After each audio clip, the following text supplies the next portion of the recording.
வணக்கம் ஃப்ரெண்ட்ஸ், வாங்கடைக்கு நான் வித்தியாசமான உருளைக்கிழங்கு கோழியும் போட்டு உங்களுக்கு ஒரு குழம்பு செய்து காட்டுறேன் பாருங்கள். இந்த கறியெல்லாம் கலந்து வச்சுருக்கேன். இப்போ ஒரு வெங்காயம் எடுத்து வெட்டி வச்சுக்கேன், பாதி தக்காளி, நான் லெமன் ஜூஸ் விட போகிறேன்.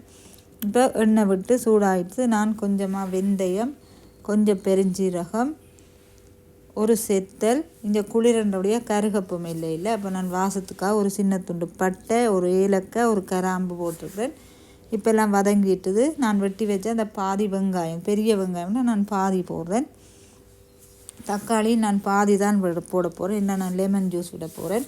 இப்போ எல்லாம் வதங்கிட்டுது. நான் அந்த பிரட்டி வச்ச கோழி உருளைக்கிழங்கை இதோட போட்டு நல்லா வதக்குவேன். நான் அந்த லெமனும் பாதி எடுத்து வச்சுக்கேன், லெமன் ஜூஸ் கறிக்கு விட.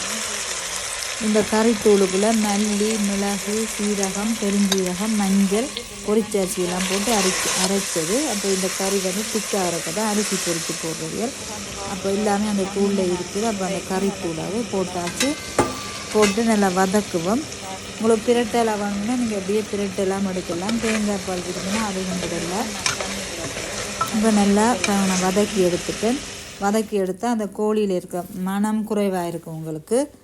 அதுக்காக இப்போ வதக்கி எடுத்துட்டு நான் தண்ணியாக சமைக்கிறபடியாக 2 கப் தண்ணி விட்டுருக்கிறேன்.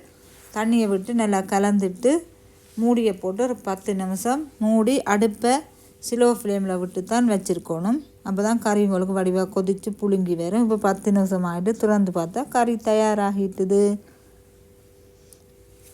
உங்களுக்கு உரைப்பாகணும், நீங்கள் கூடுதலாக தூள் போடலாம். நாங்கள் உரைப்பு குறைவாக சாப்பிட்றபடியாக உரைப்பு குறைவாக இருக்குது கறி பாருங்க. இப்போ புதன்கிழமை கோழி உருளைக்கிழங்கு குழம்பு, பீட்ரூட் கீரை, இந்த ஹஸ்பண்ட் ஃபேவரட் அந்த பீட்ரூட் பொரியல், அதுக்கப்புறம் புட்டு அவியுது, உலல் புட்டு, வெங்காயம் தக்காளி salad, beans bhakri, husband favourite beetroot கீரை, சுண்டல், கோழி உருளைக்கிழங்கு குழம்பு.